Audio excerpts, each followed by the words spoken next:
Lizarazo Arias. Doctor en Filosofía con especialidad en Filosofía del Lenguaje y Hermenéutica de las Imágenes por la UNAM. Actualmente es profesor e investigador de tiempo completo en la UAM Xochimilco y miembro del Sistema Nacional de Investigadores Nivel 2. Su campo de investigación comprende filosofía de la comunicación, estética, teoría de la imagen y hermenéutica de la cultura. Su producción académica comprende más de 100 artículos especializados y más de 20 libros, entre los que destacan Íconos, figuraciones, sueños, hermenéutica de las imágenes, interpretaciones icónicas, estética de las imágenes y horrores estridentes, arte, violencia y ruina social, entre otros. Creador de objetos audiovisuales nominados y galardonados en concursos nacionales e internacionales, tales como Jacques Lacan, El lenguaje nos habla, e Interferencias, irrupciones al sentido común.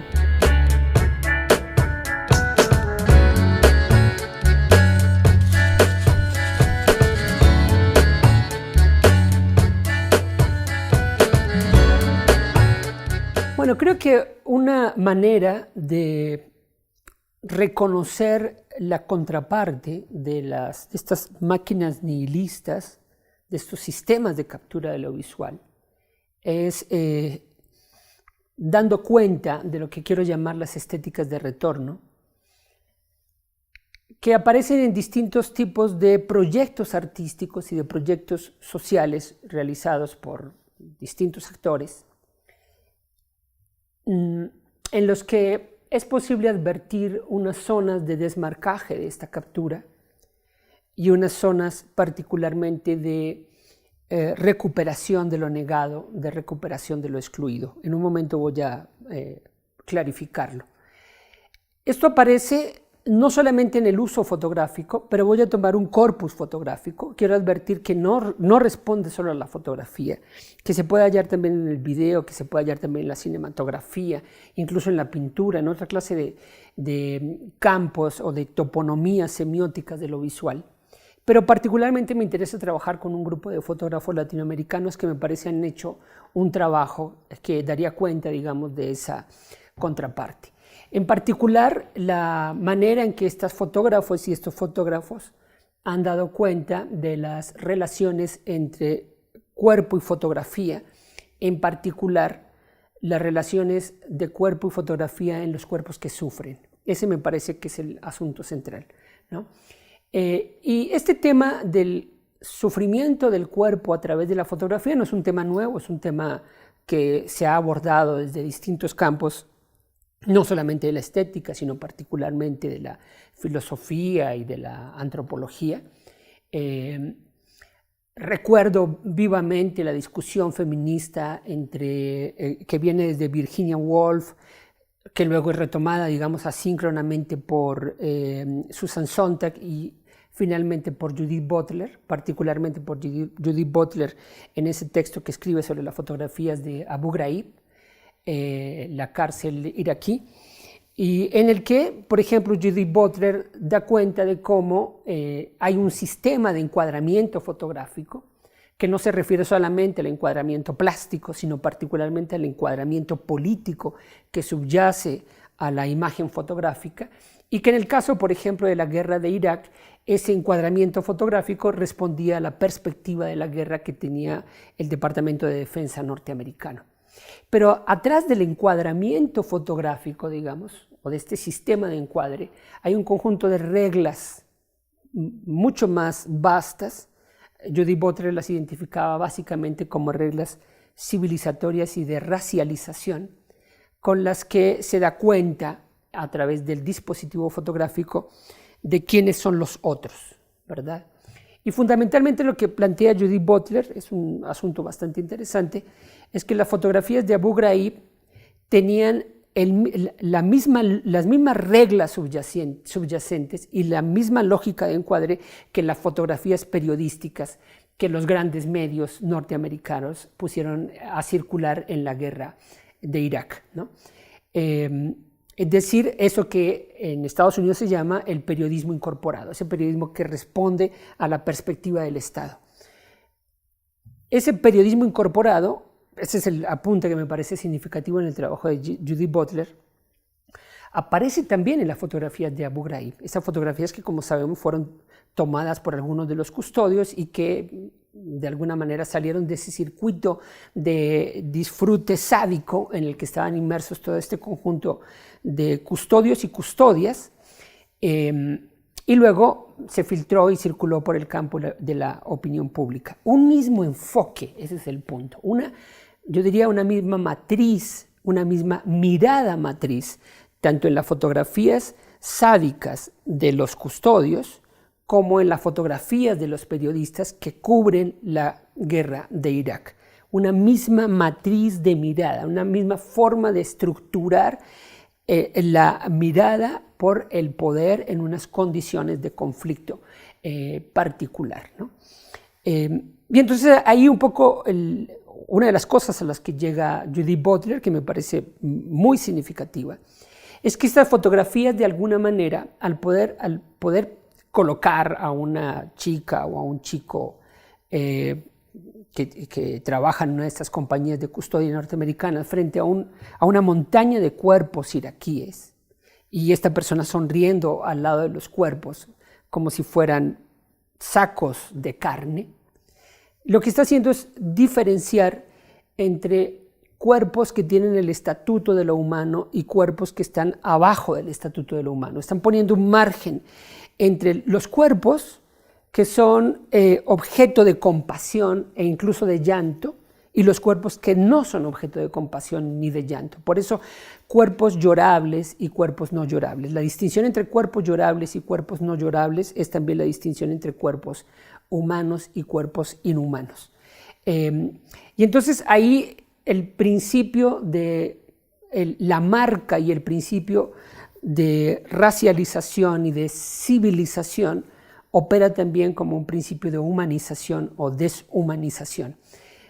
Bueno, lo que quiero plantear con el trabajo de los fotógrafos latinoamericanos es justo el camino contrario. No estos procesos a través de los cuales la mirada matriz, como decía hace un momento, captura, reticula, jerarquiza e incluso define ontológicamente qué clase de entidad o de criatura es la que está frente a nosotros, en una lógica de distinción y jerarquización y de expulsión, sino la capacidad que tiene el trabajo fotográfico de recuperar esos cuerpos negados, precisamente de reintroducir en el espacio de lo humano esos cuerpos relegados a los márgenes de lo humano, convertirlos en cuerpos llorables, pero también convertirlos en cuerpos amables y objeto de ternura. Bueno, estamos viendo la fotografía de Yael Martínez, un fotógrafo mexicano muy joven, guerrerense. Algunas de estas son algunas de sus imágenes. Yael Martínez produce una serie fotográfica muy interesante que se llama La Casa que Sangra. Es una serie producida en el 2013 en el contexto de su propia familia, dado que a dos hermanos de su esposa Lucero los desaparecen y a un tercero, a Beto, lo asesinan en la cárcel. Él está tomando fotografías de lo que ocurre con la familia de su casa, dando cuenta de la experiencia interior de la desaparición de un miembro de su familia, del asesinato de un miembro de su familia, no digamos desde la lógica del expediente periodístico, sino desde la lógica de los propios deudos, de la comunidad a la que él pertenece y en la cual ocurre esta experiencia terrible. Una de las fotografías más significativas de la serie La Casa que Sangra, esta que estamos viendo en este momento, yo diría que es una suerte de hermenéutica del presagio. En ella estamos viendo a Yael junto con su hija, una niña de unos 7, 8 años. Están jugando en una habitación de una casa con los rasgos de una casa rural humilde. La está lanzando al aire hay un intercambio de miradas entre Yael y su hija. Es un momento de felicidad, de juego, de alegría y de complicidad entre el padre y la hija. Ese sería el elemento central del espacio fotográfico. Podemos ver a la izquierda de ese espacio las sombras que proyectan los cuerpos del padre y la hija sobre la pared. Y al lado derecho podemos observar un tercer objeto. Es una fotografía en ese sentido triádica. Podemos reconocer una especie de mancha que está pegada a la parte, al techo, a la parte alta de la pared. Una mancha rojiza. La familia de Yael, cuando vieron la fotografía, dijeron que en las sombras se estaba proyectando la imagen de un ahorcado. Una especie de presagio de un daño, de presagio de una tragedia. Tiempo después, efectivamente, Beto fue asesinado en la cárcel. Los custodios de la cárcel dijeron que se ahorcó, pero la familia reconoció claramente las huellas de tortura que tenía el cuerpo. Y entonces, para la familia, la fotografía en realidad es un presagio o una anunciación de aquello que ocurrirá.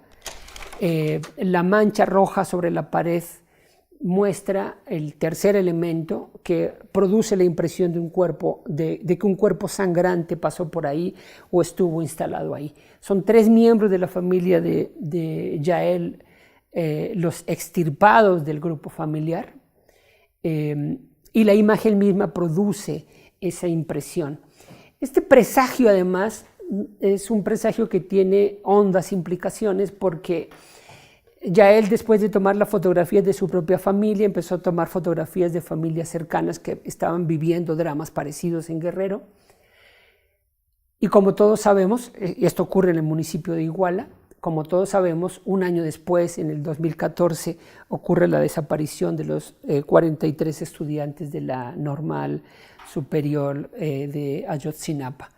Es un presagio no solamente del drama familiar, sino del drama social amplio que, como todos sabemos, produjo un quiebre significativo en la historia política de México. En esta otra fotografía, sobre la pared, como puede verse, está trazado un corazón convencional, de esos que aparecen en las tarjetas de felicitación, etc., con fotografías de identidad de los hermanos de Lucero.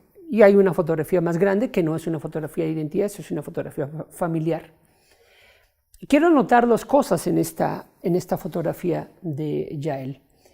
Por una parte, el tema del tatuaje, el cómo la pared en cualquier condición, pero particularmente en estas condiciones de pérdida, las paredes, como la casa misma, es una suerte de extensión del cuerpo, y las paredes reproducen o emulan de alguna manera la piel del propio cuerpo. Entonces, colocar imágenes en ella, pegar afiches, hacer dibujos, es de alguna forma como tatuar la propia piel.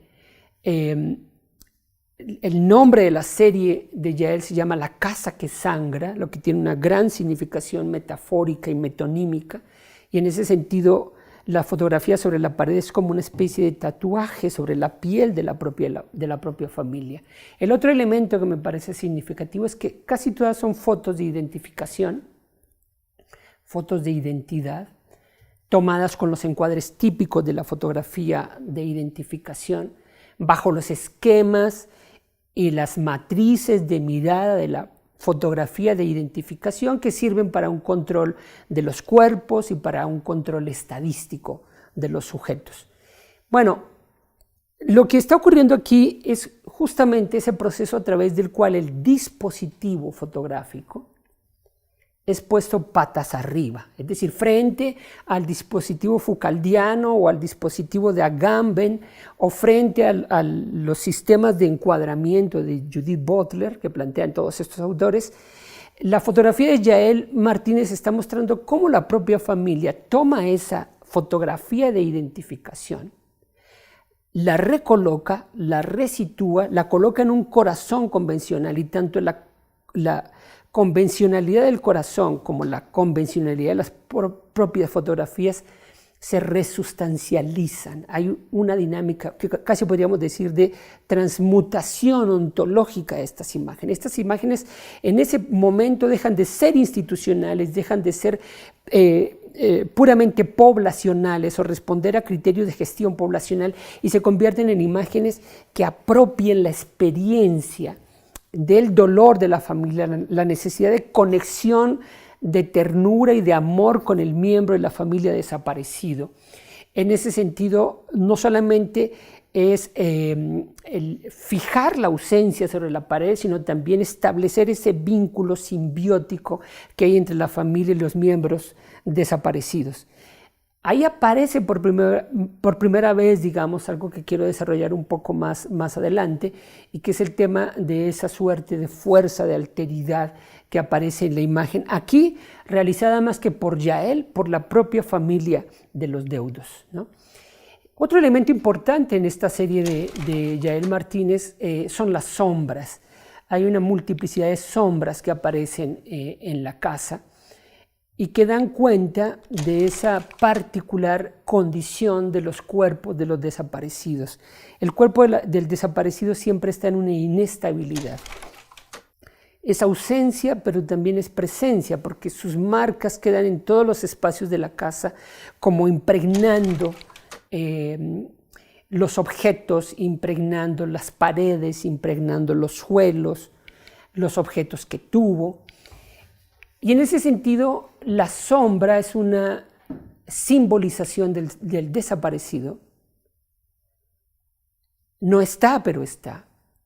Es un cuerpo que no tiene órganos, es un cuerpo que no tiene carne, es un cuerpo vaciado, pero a la vez es un cuerpo lleno, repleto de ansiedad, de ilusión, de necesidad. Las sombras, digamos, tienen ese papel estético existencial en la obra de Yael Martínez, como puede apreciarse. Este machete que estamos viendo en este momento está en una de las habitaciones de la casa de don Digno Cruz, el abuelo, y representa metonímicamente a uno de los desaparecidos. Produce algo que es muy importante, que había sido ya planteado de alguna manera en diversos análisis, especialmente análisis realizados en el proceso de desaparición en Argentina entre el 76 y el 85, a partir de los cuales Catella o Colombo empezaron a hablar del tema de los espacios de desaparición, de los procesos de deshabitación. Lo que tienen de fondo es el señalamiento de cómo en la casa de los desaparecidos, la experiencia de la desaparición o la experiencia traumática parece prolongarse en el tiempo porque se fijan los objetos que pertenecían a las personas desaparecidas. Entonces, al permanecer esos objetos, hay una suerte de elongación del padecimiento experimentado, ¿no? Algo así como si el espacio apropiara fenomenológicamente y fuese impregnado fenoménicamente por la experiencia trágica, ¿no? Estas otras fotografías de Yael que estamos viendo ahora muestran otro elemento que me parece fundamental. La experiencia de parálisis del tiempo que queda entre las personas, como ocurre aquí con Lucero, donde pareciera que tenemos que seguir en las actividades cotidianas, tenemos que seguir trabajando, tenemos que seguir yendo a la escuela, cuidando a los niños, etc. Pero a la vez todo esto es como irreal, es como si se hubiese paralizado la vida. Entonces las cosas quedan en una suerte de estado intermedio, en una suspensión existencial. Y la fotografía de Yael es capaz de dar cuenta de esa suspensión existencial. Pero no solamente eso, también da cuenta en estos cuerpos que estamos viendo ahora, cómo el cuerpo faltante deja sus huellas en el cuerpo de los deudos. Entre los cuerpos tenemos una relación de conexión y entrelazado, digamos. Cuando un cuerpo amado es arrancado del circuito de ternura en el que estamos inmersos, ese no solamente ha sido dislocado, roto, expulsado ese cuerpo amado, sino que nuestro propio cuerpo termina siendo cercenado o mutilado. La mutilación realizada por la acción atroz de algún poder es una mutilación que se ejerce no solamente sobre el cuerpo del faltante, sino sobre nuestro propio cuerpo, porque hay como una suerte de tejido de cuerpos en la que nosotros vivimos. Esto que llamaba Judith Butler la comunidad de la vulnerabilidad o la ontología de la vulnerabilidad, que muestra que nuestros cuerpos son frágiles y que quizás lo que puede definir una suerte de ontología de lo vivo, de los seres vivos, de los seres humanos probablemente, no sean necesariamente esas cosas que pensaron los griegos y que enfatizó la modernidad, sino quizás es la fragilidad, quizás es el sufrimiento, la posibilidad de que nuestro cuerpo y la realidad de que nuestro cuerpo envejece, se agota, se quiebra, se extingue. Y en ese sentido, este reconocimiento de que todos tenemos esa condición constituiría para Butler el principio de esa ontología de la fragilidad, pero creo que la obra de Yael Martínez da algo adicional. Lo que está planteando no solamente es el tema de que nuestro cuerpo, como dice Butler, requiere de otros cuerpos para poder sobrevivir, sino de que en realidad nuestros cuerpos están conectados con los cuerpos de otros, y esos cuerpos de otros dependen de nuestro cuerpo para poder sobrevivir. Y cuando esos cuerpos están ausentes, nuestro propio cuerpo resulta ausente. Ese es el proceso que está operando aquí en esta obra espléndida de Yael Martínez. La fotografía de Yael Martínez da cuenta de esto de una manera espléndida, porque muestra justo en esos sentidos que señalaba hace un momento, el tema de una temporalidad no solamente sustraída, sino también suspendida, y de unos cuerpos en los que los cuerpos otros han sido eliminados. Como podemos ver aquí, por ejemplo, en esta fotografía de Don Digno Cruz, en la que se ve, como es observable, solamente el tronco del cuerpo de Don Digno, con tres signos semióticos muy interesantes.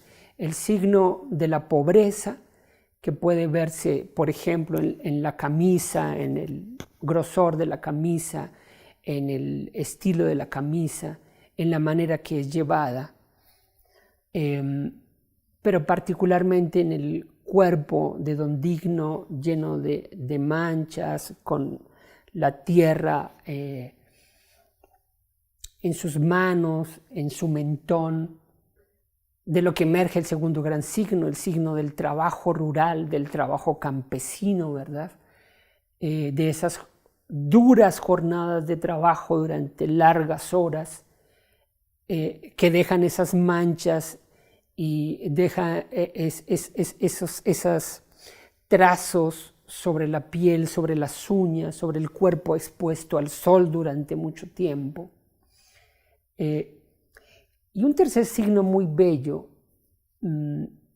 que es la mano de Don Digno Cruz sobre su corazón, como tratando en esa tosquedad de sus manos venosas y gruesas, de tocar el corazón, de llegar hasta ese lugar en el que espera que estén aquellos que ya no están, ¿no? O esta otra fotografía de Lucero, que él la toma en el momento en que ella está recibiendo la noticia.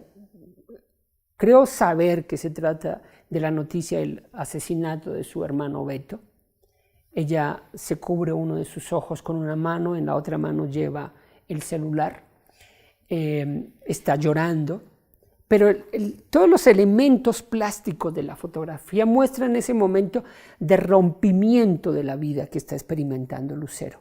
Es decir, ese momento donde su cuerpo y sus recuerdos, su memoria están cortados como por una especie de tajo brutal que le divide el cuerpo, que le divide la vida. Su vida será otra de ahora en adelante.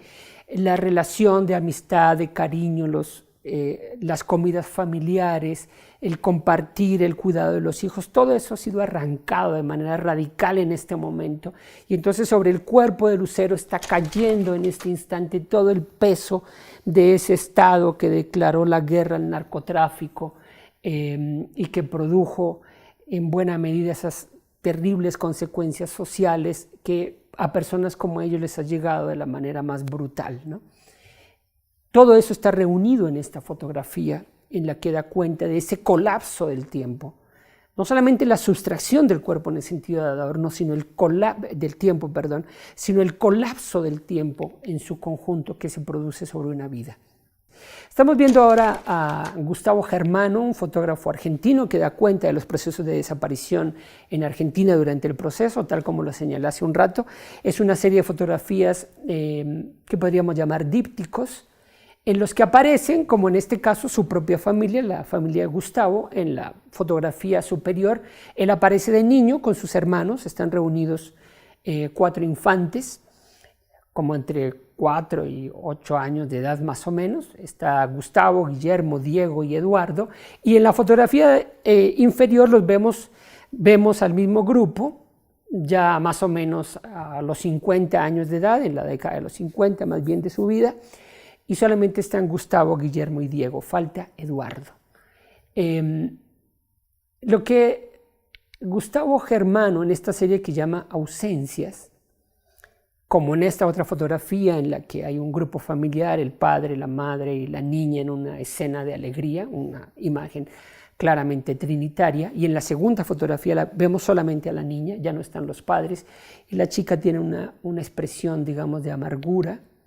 O esta fotografía de los Amestoy, donde están los 2 hermanos bajando por una pendiente, y en la segunda fotografía solamente vemos a uno de ellos. Germano procura que las personas reproduzcan más o menos la misma acción y que estén ubicados en la misma posición que en la fotografía primaria. Pero no está intentando, digamos, producir el efecto de desaparición fotográfica que se podría hacer con un tratamiento digital. Está tomando una nueva fotografía en la que el elemento fundamental no solamente es la persona faltante. Es evidente que en todas las fotografías falta una o varias personas, y con eso da cuenta del proceso de desaparición y de extirpación que realizó el Estado terrorista, sino el intervalo. Aquí el punto es el intervalo. Ese tramo de vida que hay entre la primera imagen y la segunda, que no solamente fue usurpado a la persona faltante, sino también a todo su núcleo. La vida intervenida y la vida segmentada, ese proceso de un poder que segmenta la vida. Teodoro Adorno decía algo muy interesante. El poder en sus condiciones más extremas no solamente es un poder que castigue, que golpee, que lastime, que desmembre un cuerpo, sino que es un poder que desaparece su tiempo. Es decir, la acción más radical del poder, piensa Adorno, él que vivió los gobiernos totalitarios, los estados totalitarios, no solo se realiza sobre el cuerpo, sino que particularmente se realiza sobre el tiempo.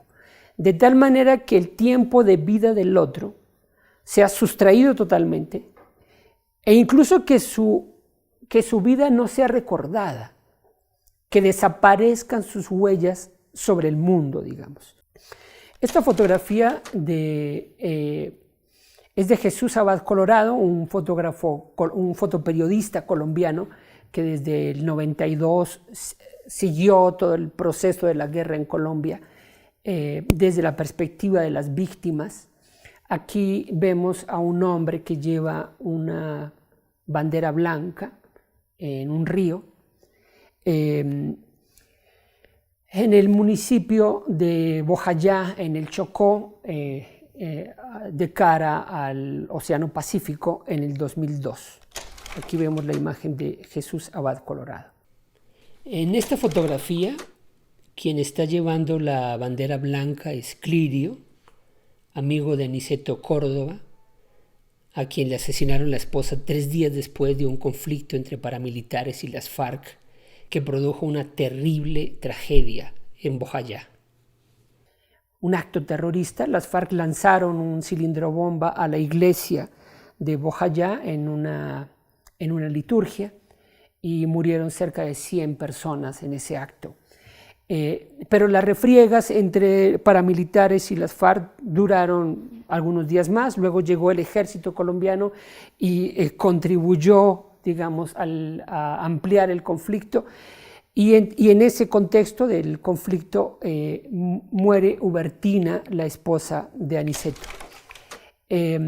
Aquí vemos el cadáver de Hubertina en la chalupa, en la canoa. Y aquí vemos a Aniceto Córdoba en camino para enterrar a su esposa. En esta siguiente imagen es una secuencia que cuenta una historia terrible, una historia trágica, aciaga. Vemos ahora a Aniceto en un paraje de la selva sobre el ataúd de madera en el que está Hubertina y el lugar donde la van a enterrar, ¿no? En él son visibles las señales de la marginación, está descalzo, su piel negra, sus condiciones de tristeza, la congoja que inunda toda la escena, dan muestra de esta experiencia de rompimiento y de dolor. Creo que aquí lo fundamental no solamente es esa capacidad de dar cuenta de ese dolor acompañando a las víctimas que realiza Jesús Abad, sino que al mostrarme esta fotografía, Jesús Abad me dice, respecto a Aniceto, me dice, él es hermano tuyo. Al decir eso, establece una conexión de fraternidad entre el cuerpo de Aniceto y mi propio cuerpo. Demanda una responsabilidad y una coimplicación con el cuerpo de Aniceto, no solamente para mí, sino para todos aquellos que ven las fotografías. Ustedes que están viendo esta fotografía ahora, quienes vean esta fotografía en la reproducción de este video, a partir de la sentencia de Jesús Abad, están coimplicados con la experiencia de tragedia y de dolor del propio Aniceto. No importan aquí las imaginarias distancias espaciales o temporales, las imaginarias diferencias raciales, las diferencias de clase. Todo eso no tiene sentido aquí. Aquí el elemento fundamental es que hay una conexión de experiencia entre mi propio cuerpo y el cuerpo que ahí aparece. Entonces lo que está haciendo aquí Jesús Abad al plantear esto es algo fundamental. Está señalando el compromiso y la conexión de pura mirada que establece la imagen, ¿no? Es la recuperación de una comunidad de la mirada que implica la responsabilidad sobre los cuerpos fotografiados, no solamente por quien lo fotografía, sino por el sistema social en su conjunto que accede a dichas imágenes, en un contexto en el que las imágenes se banalizan y se mercantilizan por su intercambiabilidad y por su desaparición constante en los territorios de circulación de las redes y los medios. Jesús Abad está restableciendo el valor fundamental de la conexión de miradas, la mirada de quien ve, la mirada de quien ha sido fotografiado y la mirada de quien fotografía, como una comunidad de comunicación que nos coimplica de manera radical. Jesús Abad toma esta fotografía en el mismo municipio de Bojayá del que les hablé hace un rato, tiempo después de la masacre, y podemos ver cómo la población coloca velas en el piso de la iglesia, hace danzas, hace rituales.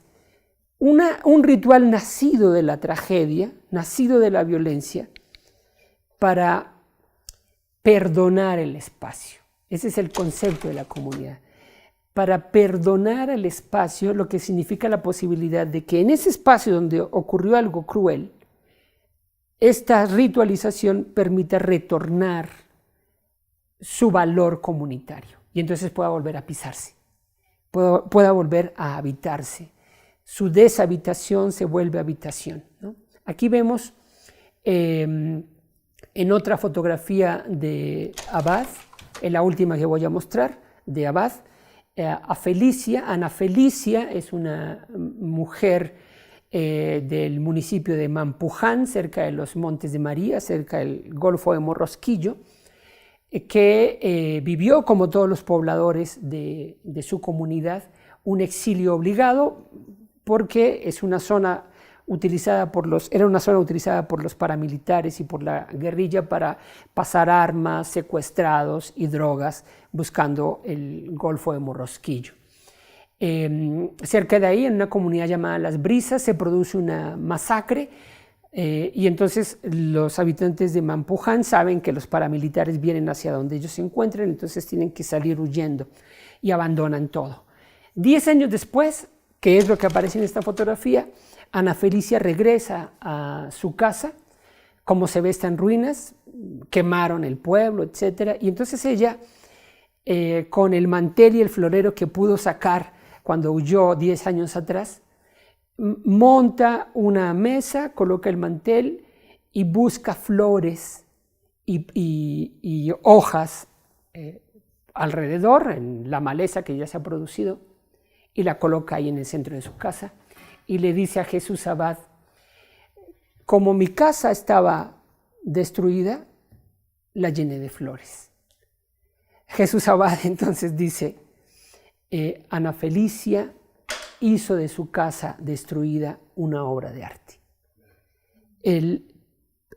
La capacidad del fotógrafo de reconocer esos momentos de poesía en medio de la tragedia, esos destellos de poética, dan cuenta de lo que quiero llamar la fuerza de alteridad, ¿no?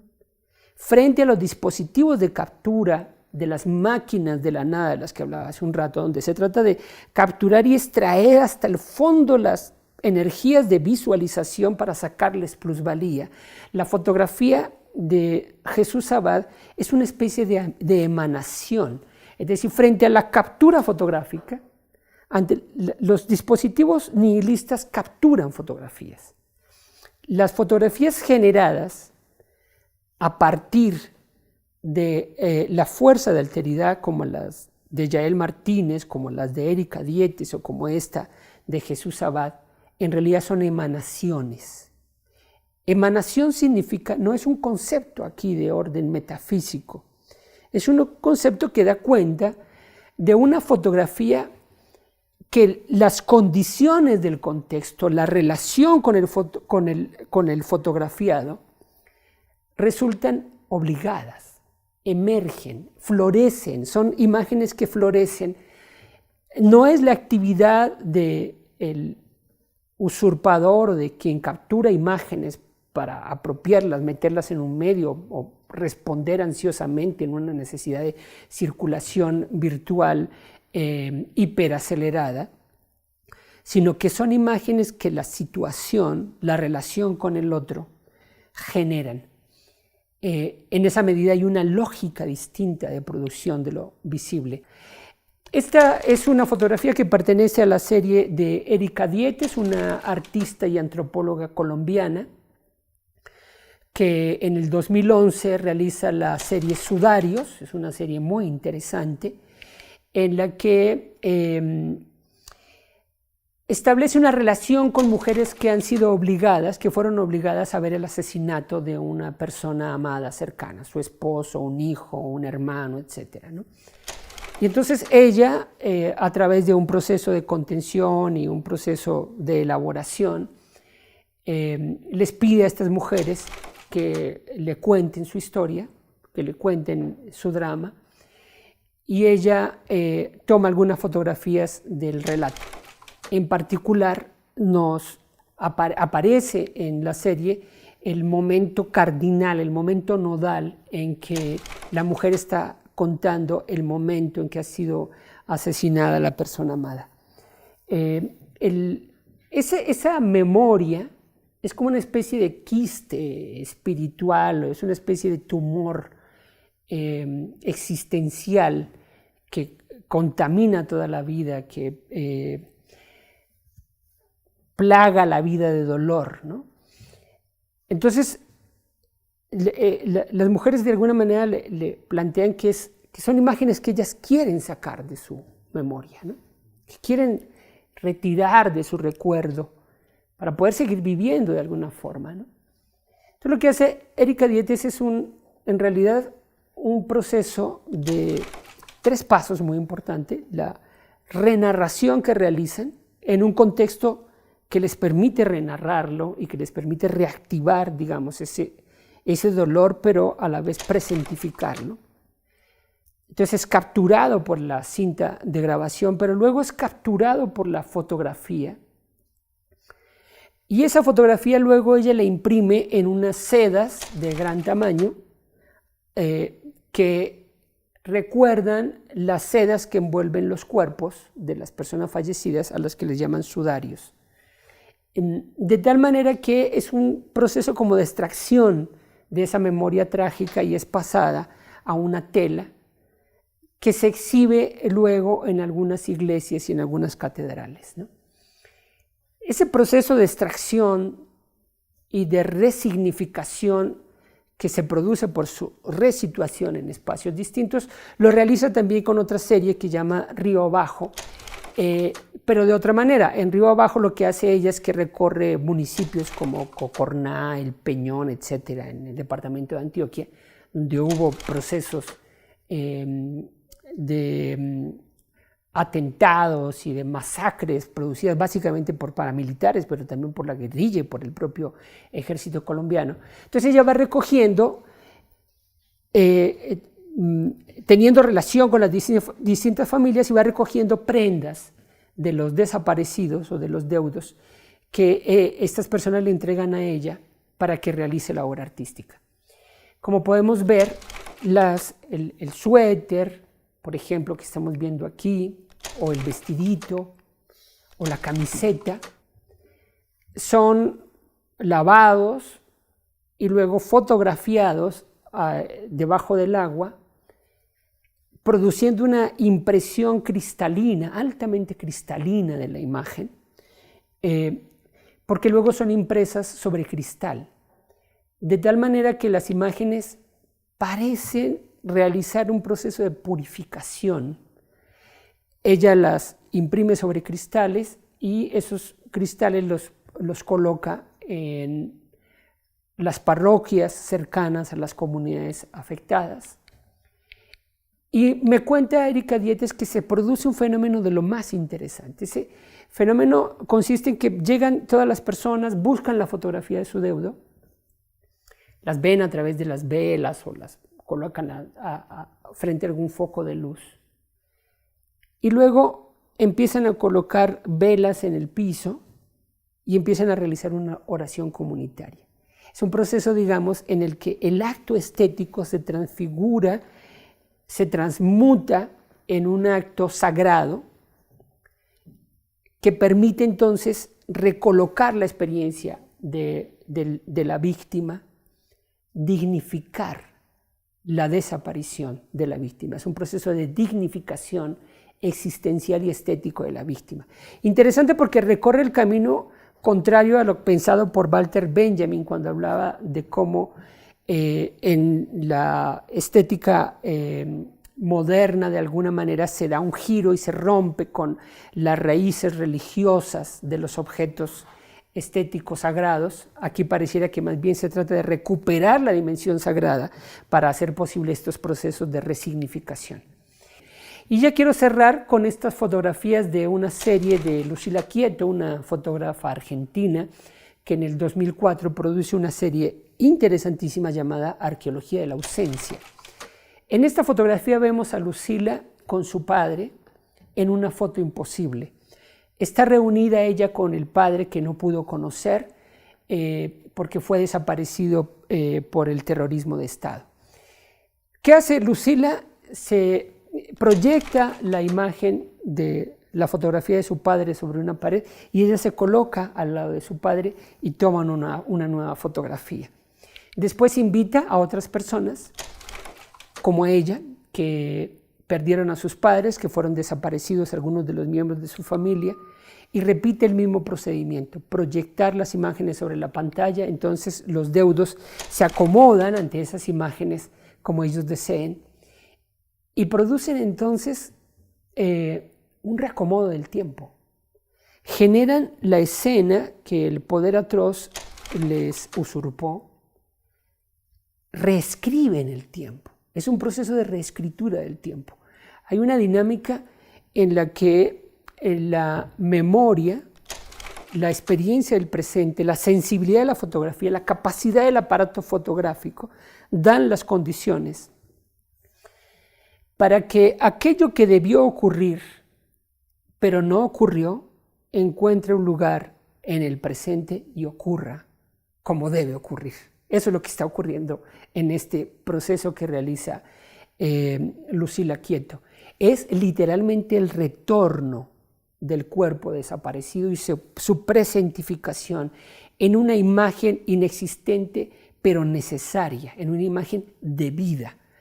Y no se trata, digamos, de una suerte de artificio o de ilusión de conexión de lo que no podía conectarse, porque en las fotografías, por supuesto que son visibles las diferencias entre los dos cuerpos. Podemos ver, digamos, el cuerpo cárnico y el cuerpo lumínico reunidos en el mismo espacio. Se trata de una proyección, no está haciendo un trabajo, digamos, de digitalización para generar una postfotografía donde quien no estaba ahora aparezca y además todo esté realizado para que no nos demos cuenta que en realidad esa persona no estaba ahí y ahora está. No, aquí se trata de que nos demos cuenta de que la persona no está, la madre no está, la hija está frente a la pared en la que se proyecta la imagen. Pero entonces se realizan dos cosas muy importantes, es la capacidad y la fuerza poética para hacer presente un pasado negado y a la vez se da cuenta de que se trata de una poética, de una gramática estética que hace posible ello. Yo creo que quizás la práctica cultural que mejor pueda explicar esto es el kintsugi japonés, esa práctica milenaria en la que los objetos rotos, un jarrón por ejemplo, se volvía a reintegrar, pero la sustancia adherente era espolvoreada con polvo de oro. Entonces podemos ver el jarrón reformado, pero está lleno de las grietas. Y esas grietas, al ser rociadas con polvo de oro, adquieren una dignidad, un valor. Por eso finalmente los rostros ancianos con sus arrugas son tan bellos, porque cada arruga muestra, digamos, las luchas, los esfuerzos, el transcurso del tiempo, la dignidad de los esfuerzos y del valor de esa persona. Estas fotografías son como una especie de kintsugi que muestran la voluntad de señalar la ruptura, pero también la fuerza y la capacidad de la reunificación, el retorno del cuerpo faltante.